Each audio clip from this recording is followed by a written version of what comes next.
Sometimes the richest men in America forget that humiliation sounds louder in a quiet room. The piano stopped first. Then came the sharp crack of a hand against skin, a sound so sudden and cold it sliced through the Silver Swan restaurant like broken glass. 40 wealthy guests turned at once. Crystal chandeliers shimmered overhead. Wine glasses froze halfway to painted lips. And in the center of the private dining room, Emily Carter stood motionless beside the white linen table, 7 months pregnant, one trembling hand protecting the curve of her stomach while her husband stared back at her without remorse.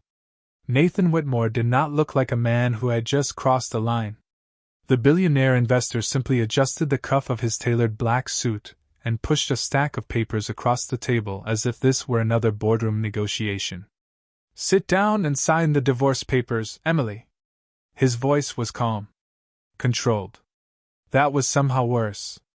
A thin line of red wine slowly dripped across the marble floor beside Emily's heels where her glass had slipped from her fingers moments earlier. Across from Nathan sat Vanessa Blake, the woman every financial magazine suddenly loved to photograph beside him. Younger. Elegant. Sharp enough to cut through another woman's confidence with a single smile. Tonight she wore a diamond necklace Emily recognized immediately because Nathan had once promised that necklace would belong to the mother of his child. Vanessa leaned back in her chair and crossed one leg slowly. "Honestly," she sighed, glancing at Emily's pregnancy dress, "this whole emotional wife routine is exhausting." Emily felt the baby move inside her. A small kick. Nervous. Almost like the child could feel the tension hanging in the restaurant air. She swallowed carefully and lowered herself back into the chair because her knees suddenly felt weak beneath her. Around them, wealthy strangers pretended not to stare. Nobody wanted to interfere with Nathan Whitmore. Men like him owned buildings. Politicians. Judges. Headlines. Emily used to think he owned her heart too. "You invited me here for dinner," she whispered. Nathan gave a short laugh and loosened his watch. "I invited you here because my lawyers said public places keep things civilized." The words hit harder than the humiliation itself. Emily looked around the restaurant slowly. The candlelight. The expensive flowers. The polished silverware. 3 years ago Nathan had proposed to her in this exact room while a violinist played near the window overlooking Manhattan. Back then he held her hand like it was precious. Tonight he would not even look at her belly. Vanessa lifted the champagne glass beside her untouched dessert plate. "You should really make this easy for everyone," she said softly. "Nathan deserves a fresh start." Emily stared at the papers again. Her name sat waiting at the bottom beside the signature line. Emily Whitmore. She barely recognized it anymore. Another tiny kick pressed against her ribs. She inhaled slowly, fighting the pressure building behind her eyes. Then Nathan leaned closer across the table, his expression colder than the January rain outside the restaurant windows. "Don't embarrass yourself tonight," he said quietly. "You already lost." But neither of them noticed the young waiter standing silently near the service station across the room. Watching everything. Listening carefully. And when his eyes finally settled on Emily's shaking hands resting over her baby, something dark and dangerous shifted behind his calm expression. Emily lowered her eyes to the papers because looking at Nathan hurt more than she wanted to admit. The signature line blurred for a moment beneath the restaurant lights. 3 years of marriage reduced to a stack of legal documents beside melting candle wax and untouched lobster risotto. Somewhere behind her, silverware clinked softly against china as the rest of Manhattan's elite tried pretending this scene was not happening 10 feet away from their tables. That was the thing about rich people. They could watch someone drown as long as the music stayed elegant.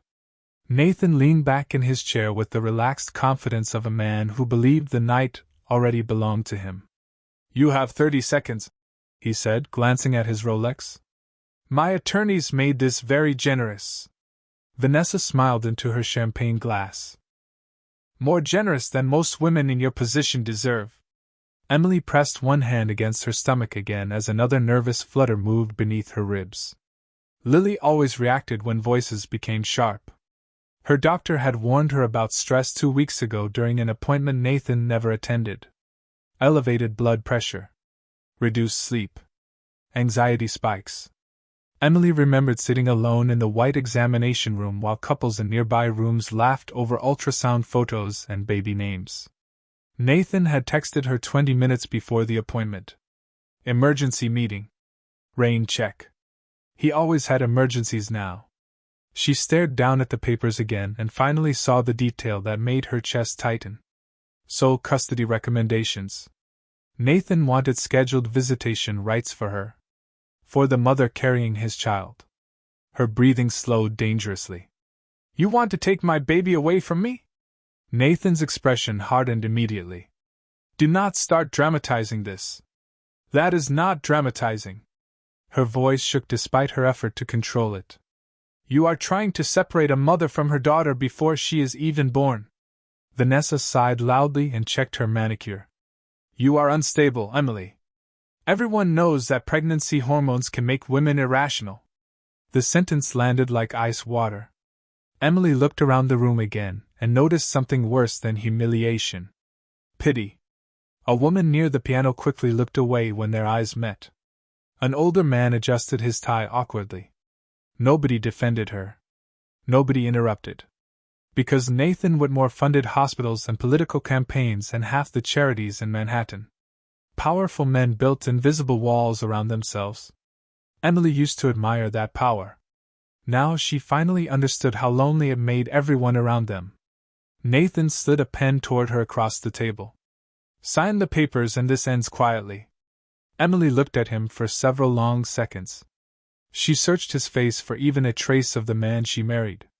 The man who once brought her coffee at midnight while she studied for exams. The man who kissed her forehead in their tiny Brooklyn apartment before money changed everything around him. But wealth had sharpened Nathan into someone colder, cleaner, harder.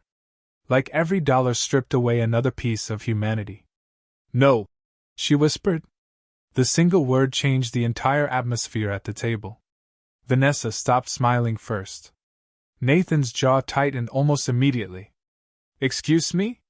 Emily slowly pushed the papers back toward him with trembling fingers. I said no. The piano player in the corner stopped again. Even the air inside the Silver Swan suddenly felt thinner. Nathan stared at her as if she had spoken another language. Emily surprised herself too. She had spent months apologizing, adjusting, remaining silent during cold dinners and colder conversations. But something about seeing custody papers beside dessert forks finally broke whatever fear had kept her obedient.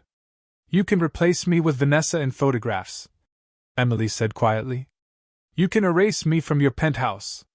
But you are not taking my child because your new girlfriend thinks motherhood ruins a woman's appearance.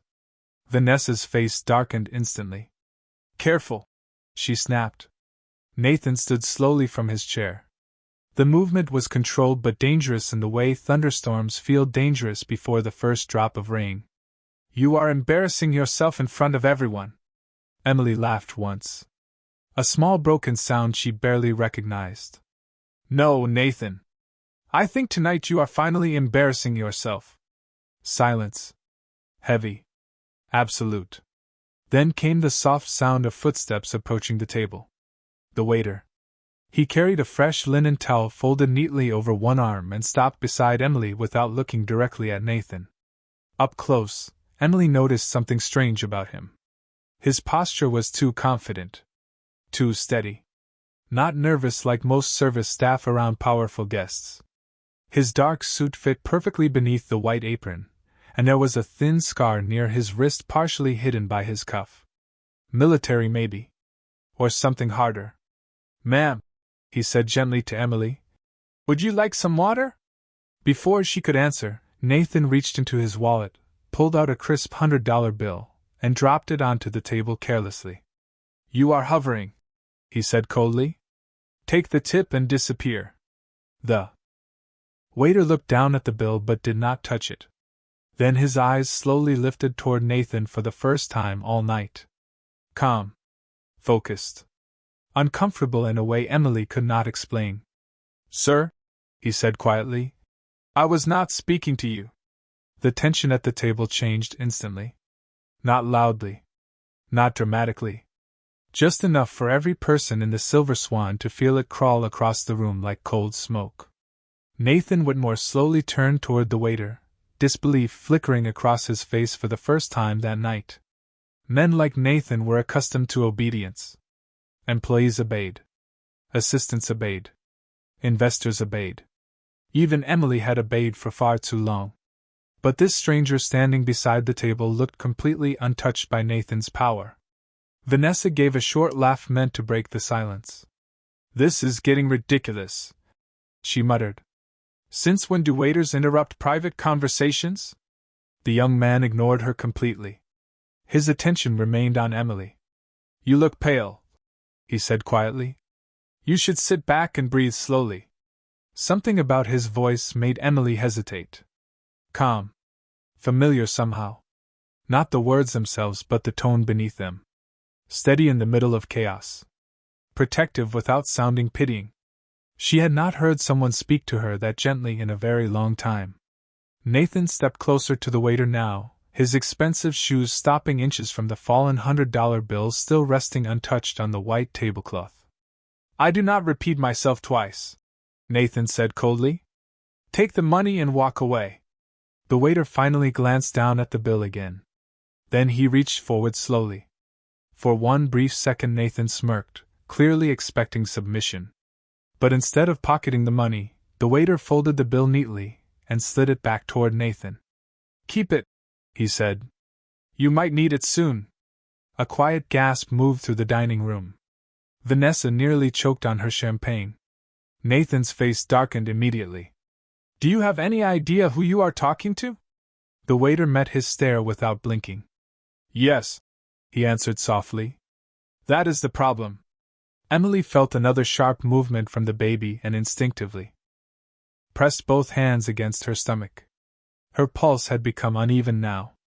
Too fast. The room suddenly felt warmer than before, the candlelight almost dizzying against the crystal walls and polished mirrors surrounding them.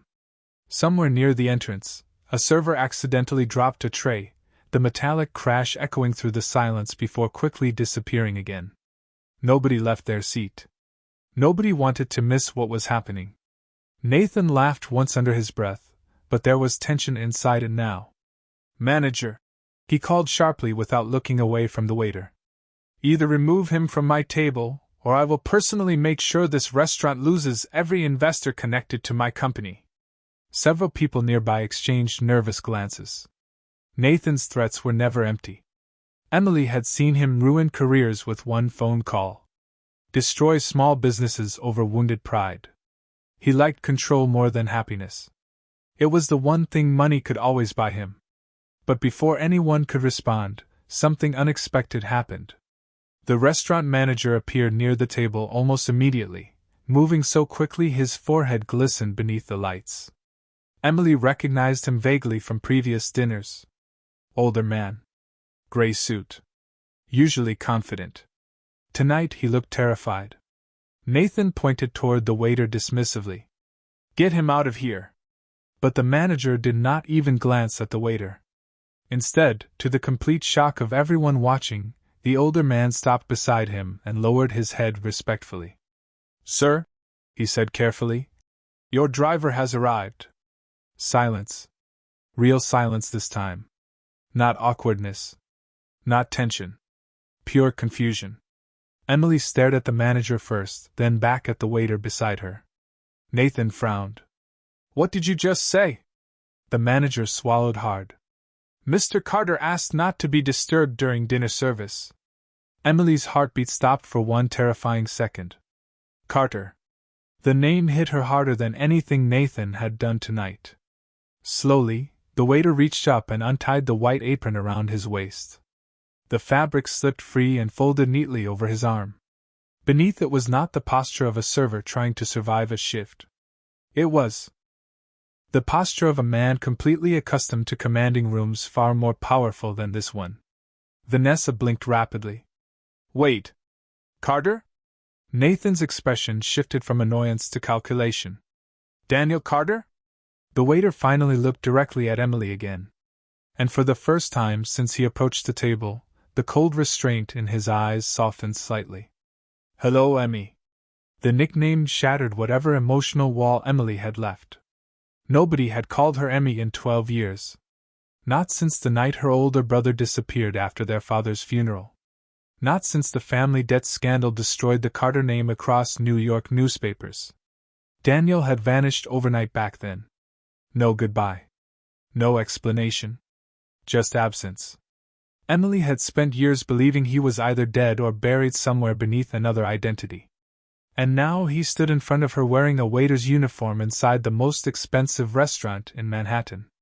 Nathan recovered first. Of course he did. Billionaires survived by adapting quickly. His eyes narrowed as pieces began connecting inside his head. Carter Global Investments. The anonymous investment group quietly purchasing controlling shares across multiple Manhattan properties over the last 2 years. Financial magazines called its owner the ghost billionaire because nobody ever photographed him. Nobody knew where he lived. Nobody knew who he trusted. Emily suddenly realized why Daniel's face had felt strangely familiar beneath the dim restaurant lighting. She had seen him recently after all. On magazine covers left beside Nathan's office desk. On business channels playing silently in penthouse elevators. Nathan's voice became dangerously careful now. "You are Daniel Carter?" Daniel folded the apron once more before setting it calmly on the table beside the divorce papers. "And you," he said softly, "are the man humiliating my pregnant sister in public." Emily felt tears finally rise as Daniel stepped closer and gently adjusted the chair behind her. Nathan tried to recover his composure, but the color had already drained from Vanessa's face. Around the restaurant, phones quietly appeared beneath tables. Daniel glanced once at the unsigned divorce papers, then at Nathan. "You built your empire on people being afraid of you," he said calmly. "Unfortunately for you, Emily Carter is family." Then his phone vibrated once. Daniel read the message and gave a faint smile. "Interesting," he murmured. "Looks like your board of directors just called an emergency meeting." For the first time that night, Nathan Whitmore looked uncertain. It lasted less than 2 seconds, but everyone in the restaurant saw it. Powerful men spent their entire lives building masks, and the terrifying thing about those masks was how quickly they cracked once fear slipped underneath them. Nathan picked up his phone immediately, his jaw tight as he stepped away from the table toward the floor-to-ceiling windows overlooking Manhattan.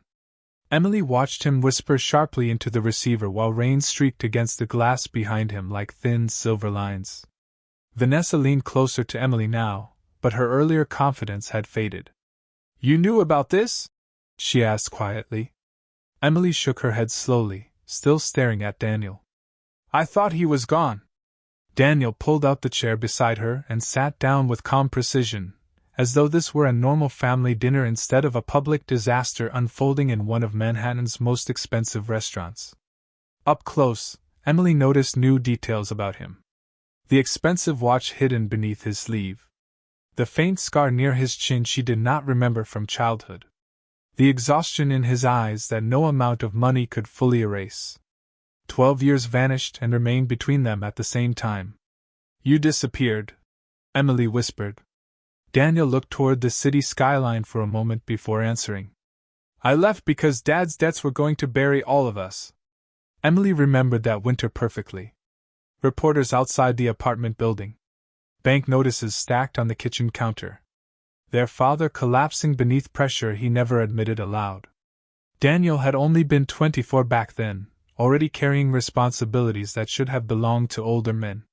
Then one morning he simply vanished, leaving behind nothing except a short note telling Emily to stay in school and trust nobody, promising easy money.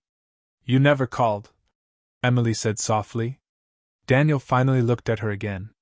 "If I stayed connected to you, people would have used you to reach me." The sentence landed heavily between them. Emily suddenly realized something else. Daniel had not randomly appeared tonight. Men like him did not work restaurant floors for entertainment.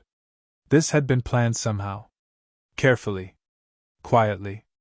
Nathan returned to the table before she could ask more. His face was controlled again, but Emily recognized the dangerous stillness underneath it. "This little performance changes nothing," Nathan said coldly. "My company is stronger than rumors and emotional theatrics." Daniel folded his hands calmly atop the tablecloth. "Your board seems to disagree." Nathan's phone buzzed again instantly, as if the universe wanted to prove the point. He ignored it this time. Vanessa did not. Emily noticed her subtly checking her own phone beneath the table, her expression tightening with every second. Then came the whispers. Small at first. A couple seated near the piano. 2 investors beside the wine wall. Phones lighting up across the restaurant, one after another like dominoes falling in silence. Daniel reached into his jacket pocket and placed a thin black folder beside Emily's untouched water glass. Nathan's eyes narrowed immediately. "What is that?" "Financial records," Daniel answered calmly. "Hidden offshore transfers. Unauthorized acquisitions. Misreported debt exposure." Vanessa slowly lowered her phone now. "Nathan," she whispered nervously. But Daniel was not finished. "Interesting reading," he continued softly. "Especially the part where your company used shell accounts to protect losses before announcing expansion plans to investors." Nathan's face lost color this time. Real color. "You are bluffing." Daniel gave the faintest smile. "No. I am auditing." Emily looked between them in stunned silence. She suddenly understood why Nathan had become so distracted over the past year. The late-night calls. The hidden meetings. The aggressive expansion deals. He had not been building an empire. He had been desperately trying to keep one from collapsing. Daniel gently turned the folder toward Emily instead. "I had investigators monitoring Whitmore Capital for 8 months," he said quietly. "At first it was business. Then I discovered your name connected to his accounts." Emily's stomach tightened. "You knew I was married to him?" Daniel nodded once. "I also knew he transferred ownership protections away from you after learning about the baby." Emily felt sick. The baby kicked sharply again, as though reacting to the stress flooding through her body. Daniel immediately noticed. His entire expression changed in 1 second from billionaire strategist to protective older brother. "Breathe slowly, Emmy," he said quietly. "You and Lily matter more than anything happening at this table." Nathan slammed one hand down beside the folder hard enough to rattle the silverware. Several people flinched nearby. "Do not say my daughter's name." Daniel's eyes slowly lifted toward him. Cold now. Very cold. "Then stop treating her mother like a problem to erase." Silence swallowed the room again. Rain hammered harder against the windows overlooking Fifth Avenue. Somewhere outside, distant sirens echoed through Manhattan traffic, while inside the Silver Swan, Nathan Whitmore finally realized something terrifying. This was no longer a private humiliation he could control with lawyers and money. This was becoming public. Permanent. Dangerous. And across the restaurant, more phones continued lighting up as breaking financial alerts began spreading through New York in real time. The first news alert appeared on the television above the private bar near the back of the restaurant. Nobody even noticed it at first because the volume remained muted beneath the soft piano music returning awkwardly through hidden speakers. But then one investor stood up suddenly. Another guest reached for his phone with shaking hands. And within seconds, whispers spread through the Silver Swan faster than smoke. Whitmore Capital stock falling after emergency board review. Emily read the headline reflected backward in the mirrored wine wall before she fully processed what it meant. Nathan saw it too. His face tightened instantly. "Turn that off," he snapped toward the bartender. Nobody moved. Daniel remained perfectly calm beside Emily, watching Nathan with the same quiet patience a chess player uses after trapping an opponent 5 moves earlier. Vanessa looked genuinely frightened now. The confidence that once sharpened every smile had completely disappeared from her face. "Nathan," she whispered carefully. "What is happening?" Nathan ignored her. His attention stayed locked on Daniel. "You planned this." Daniel tilted his head slightly. "No. You planned this yourself the moment you believed nobody could stop you. Emily stared at her brother in silence. 12 years ago, Daniel Carter had been reckless, impulsive, constantly fighting with bankers and collectors after their father died. But the man sitting beside her now felt different. Controlled. Strategic.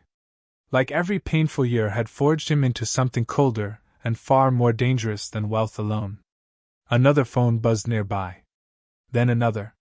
One older man near the piano quietly stood up, adjusted his suit jacket, and walked out without finishing dinner. Nathan noticed immediately. Emily could almost see the panic beginning beneath his calm expression because men like Nathan survived on perception. Once powerful people smelled weakness, loyalty vanished quickly. Daniel reached for the black folder again and slowly removed a single sheet of paper. Interesting detail, he said softly. Your board did not know about the hidden debt tied to the Singapore accounts. Nathan's voice lowered dangerously. You illegally accessed private information. No, Daniel replied. Your own chief financial officer sent it to federal investigators 3 days ago. Emily felt the air leave her lungs. Vanessa stared openly now. Federal investigators? Nathan finally looked toward Vanessa for the first time all night, and Emily saw something terrifying there. Not love. Not partnership. Calculation. Pure calculation. As if Nathan were already deciding whether Vanessa would become another liability he needed to remove from his collapsing world. Vanessa noticed it too because she slowly leaned back in her chair, putting distance between them. You told me the company was fine, she whispered. Nathan snapped immediately. Stay out of this. The sharpness in his tone made several guests nearby glance over again. Emily suddenly remembered all the moments Nathan used to speak to her that same way. Short. Cold. Punishing. Not because she deserved it, but because controlling someone became easier once they doubted their own worth. Daniel noticed her expression soften into sadness. You still love him a little, he said quietly. Emily hated that he was right. Not the man Nathan had become. But the memory of who he used to be still lingered painfully inside her. That was the cruel thing about betrayal. Sometimes the ghost of a good man stayed alive long after the real one disappeared. Nathan's phone rang again. This time he answered immediately and stepped several feet away from the table. Emily could still hear fragments of the conversation through the silence surrounding them.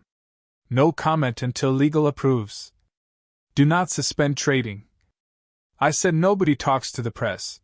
Sweat had appeared near Nathan's collar despite the cold rain outside. Daniel leaned slightly closer to Emily while Nathan argued into the phone. I need you to listen carefully, he said softly.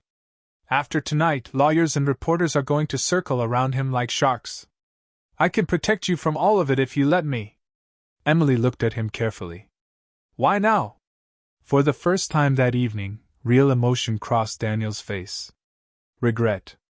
Because I spent 12 years convincing myself distance kept you safe, he admitted quietly.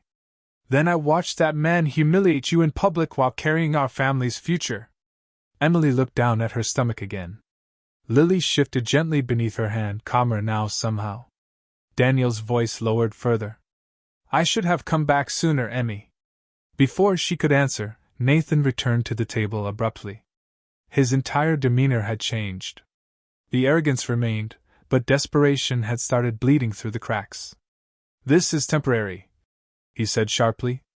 Markets panic. They recover. Daniel nodded once. Sometimes. Nathan pointed toward the folder still sitting beside Emily's glass. What exactly do you want? Emily expected Daniel to mention money, shares, revenge.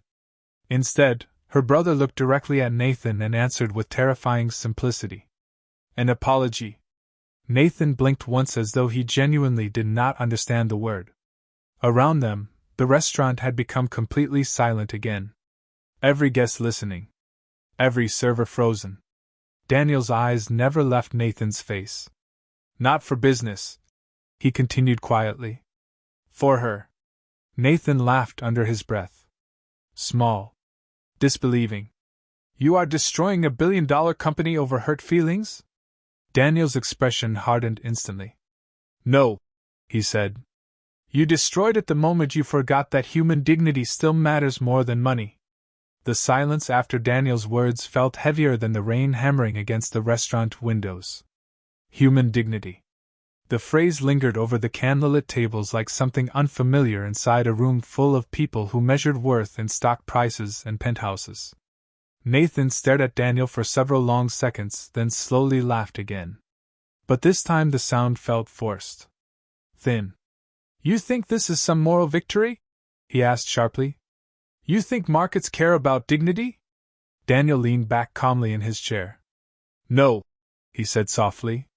But people do. And eventually people decide what survives. Emily watched Nathan carefully. She had spent years memorizing the smallest changes in his expression because marriage to a powerful man often became an exercise in emotional survival. She recognized the look in his eyes now. He was cornered. Not defeated yet. But cornered men became unpredictable. Vanessa suddenly stood from her chair and grabbed her purse with trembling fingers. I should leave, she muttered. Nathan turned instantly. Sit down. The command came out automatically, cold and sharp enough to make nearby guests glance over again. Vanessa froze beside the table. Emily saw something strange pass across her face then. Not love. Not loyalty. Fear. In that moment Emily realized Vanessa had never truly mattered to Nathan either. She had only been useful. Beautiful women, expensive watches, luxury cars, political donations. Nathan collected symbols of success the way other people collected memories. Daniel watched Vanessa quietly before speaking again. You should go home, he told her calmly. Reporters are already outside. Vanessa's eyes widened. Reporters? Daniel nodded toward the television near the bar. The muted financial channel now displayed Nathan's photograph beside a red breaking news banner stretching across the screen. Whitmore Capital facing federal inquiry. Even without sound, the headline hit the room like ice water. Emily noticed more guests leaving now, some discreetly slipping through side exits while others openly stared at Nathan with the fascinated cruelty wealthy people reserved for fallen kings. Nathan saw them too. His entire body stiffened.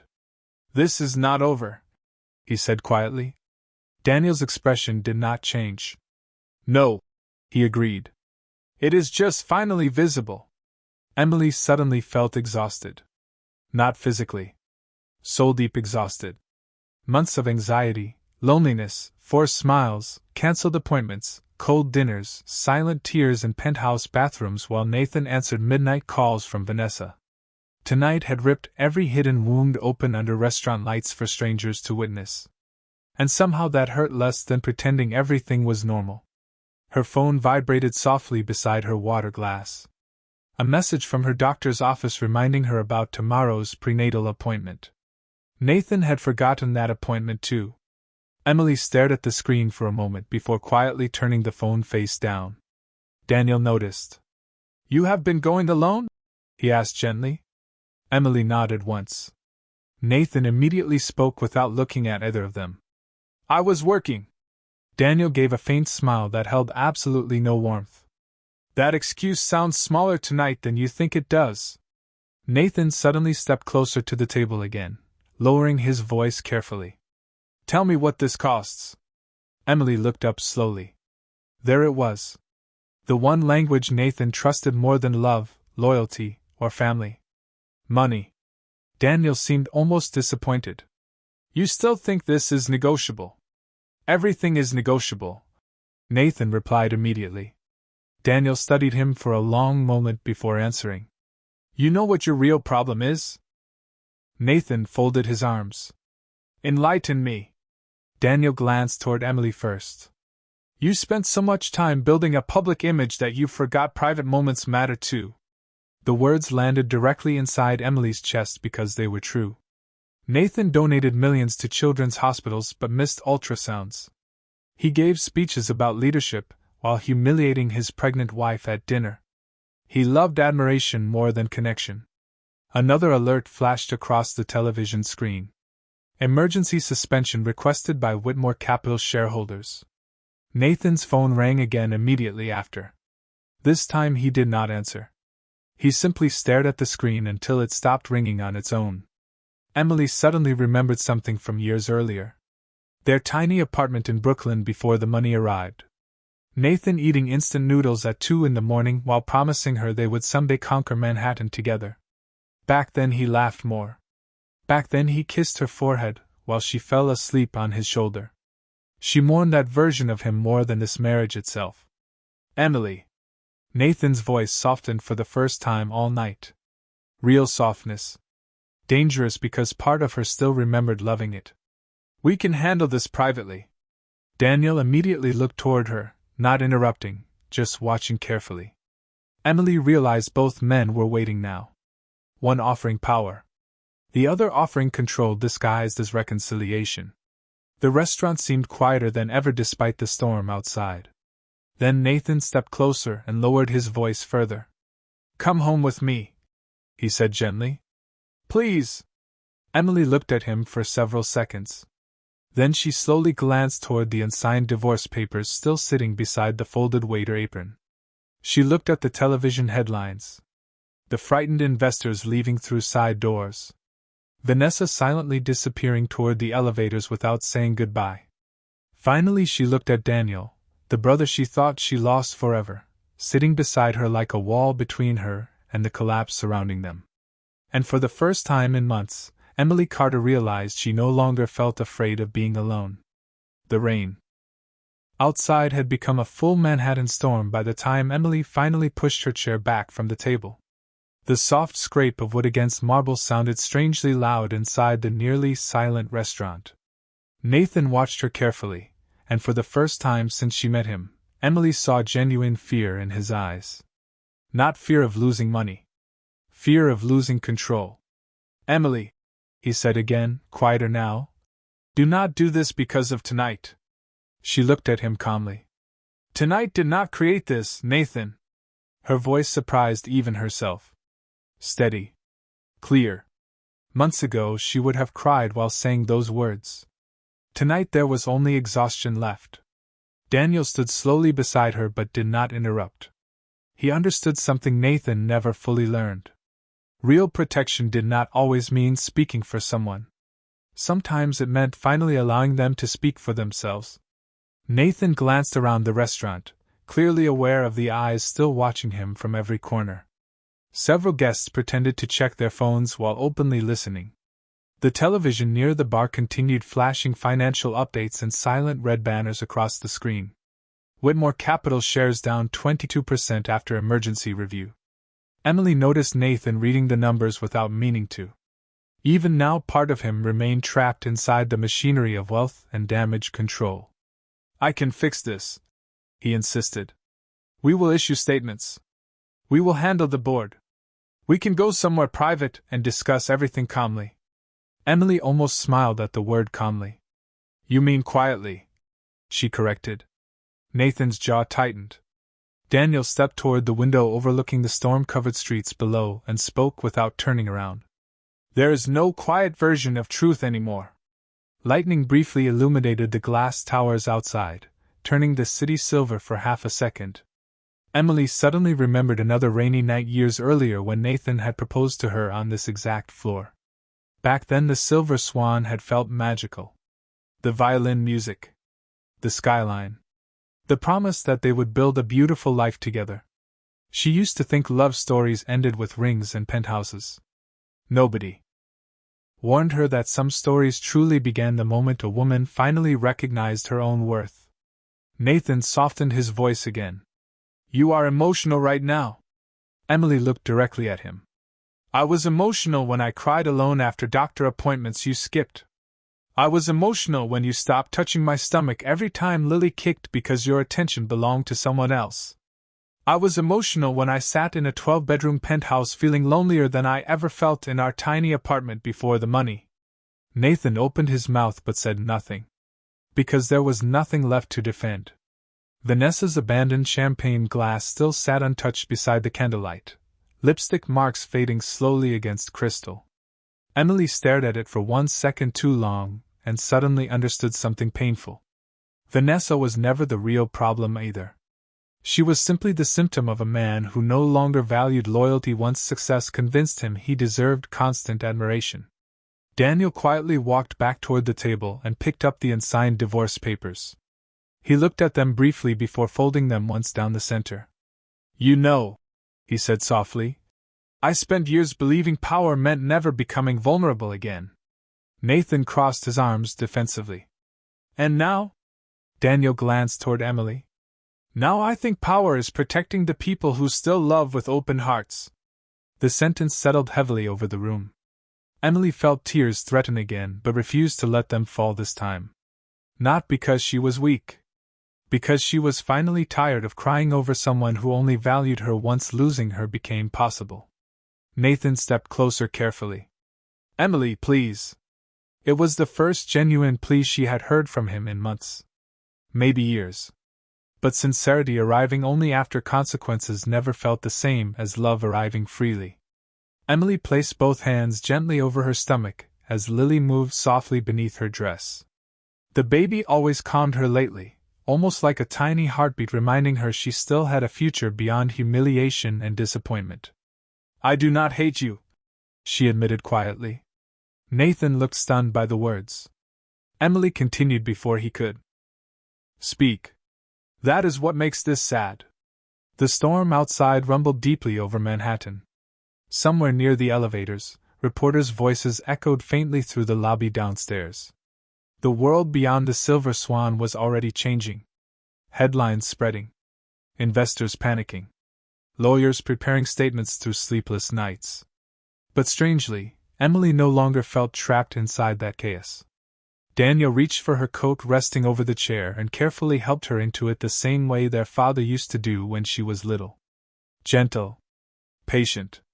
Familiar. Nathan watched the moment silently, and Emily realized something devastating had finally happened. The richest man in the room no longer looked powerful. He looked alone. Daniel offered Emily his arm. "Ready to go home?" Emily paused before answering because for months she had not known where home truly was anymore. Then she looked once more at the skyline beyond the rain-covered windows and quietly nodded. "Yes," she said softly. "I think I finally am." 3 months later, the first snow of December drifted softly across Manhattan as Emily Carter stood beside the hospital window holding her newborn daughter against her chest. Lily slept peacefully beneath a pale pink blanket, one tiny hand curled near her cheek while the city lights shimmered beyond the glass like distant stars. The room smelled faintly of baby powder and warm coffee. Quiet. Safe. For the first time in a very long time, Emily felt something unfamiliar settle inside her chest. Peace.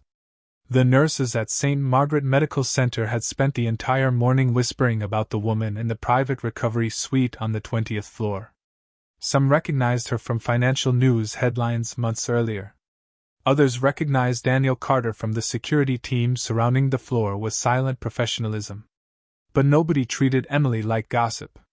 Daniel made sure of that. He stood near the doorway now wearing a dark wool coat, speaking quietly with one of Lily's doctors before glancing toward his sister with softened eyes. Emily still was not fully used to having him back in her life. Sometimes she caught herself staring at him across rooms simply because part of her never stopped believing she had lost him forever. "She has your eyes," Daniel said quietly as he stepped closer to the bed. Emily smiled faintly. "Thank God she does not have mine during pregnancy." Daniel laughed softly beneath his breath. The sound still surprised her sometimes. Billionaire magazines described him as ruthless, untouchable, the ghost of Wall Street. But sitting beside his niece in a hospital room, he just looked like the exhausted older brother who used to carry Emily home after she fell asleep in the back seat during family road trips. Lily shifted gently in Emily's arms. Daniel carefully touched one tiny hand with the kind of caution powerful men only showed around things they truly feared damaging. "She is beautiful," he whispered. Emily looked down at her daughter and felt tears threaten again. Not painful tears this time. The kind that came from surviving something you once thought would destroy you completely. Her phone buzzed quietly on the bedside table. She already knew who it would be before looking. Nathan. He had called every day since Lily's birth 2 nights earlier. Emily stared at the screen for several seconds before finally answering. Hello? Silence greeted her first. Then Nathan's voice arrived softer than she remembered. Smaller somehow. How is she? Emily looked down at Lily sleeping peacefully against her chest. Healthy. Nathan exhaled shakily through the phone. In the background she could hear distant traffic and office noise. He was probably still at Whitmore Capital trying to save whatever remained of the company. The federal investigation had not destroyed him completely, but the empire no longer looked untouchable. Investors withdrew. Board members resigned. Headlines moved on eventually because the world always moved on. But reputations never fully healed once people saw the truth underneath them. Can I see her? He asked quietly. Emily closed her eyes briefly. Months ago she would have answered from fear. Tonight she answered from clarity. Not tonight. Nathan did not argue. That hurt more somehow. Okay, he whispered. Another silence stretched carefully between them. Then Nathan spoke. Again. I am sorry, Emily. Real apologies always sounded simpler than fake ones. No speeches. No manipulation. Just regret arriving too late. Emily looked out the hospital window at the falling snow while holding the daughter who had unknowingly saved her life before even entering the world. I know, she answered softly. Nathan's breathing caught slightly through the phone. Do you think? He stopped himself before continuing. Do you think she will hate me someday? Emily looked down at Lily again. Tiny heartbeat. Tiny fingers. A whole future waiting untouched by bitterness if she protected it carefully enough. That depends on who you become next, she said quietly. Nathan said nothing after that. A few seconds later the line disconnected gently. No anger. No fighting. Just distance. Daniel studied Emily carefully after she lowered the phone. How do you feel? Emily thought about the question honestly. The humiliation at the Silver Swan. The endless lonely nights during pregnancy. The fear. The heartbreak. The moment she finally understood that surviving something painful could become its own kind of rebirth. Then she looked down at Lily sleeping peacefully in her arms while snow covered Manhattan beyond the glass and soft white silence. Free, she answered. Daniel smiled faintly and walked toward the window beside her. Together they stood there quietly while the city lights flickered below like another universe far away from pain and headlines and collapsing empires.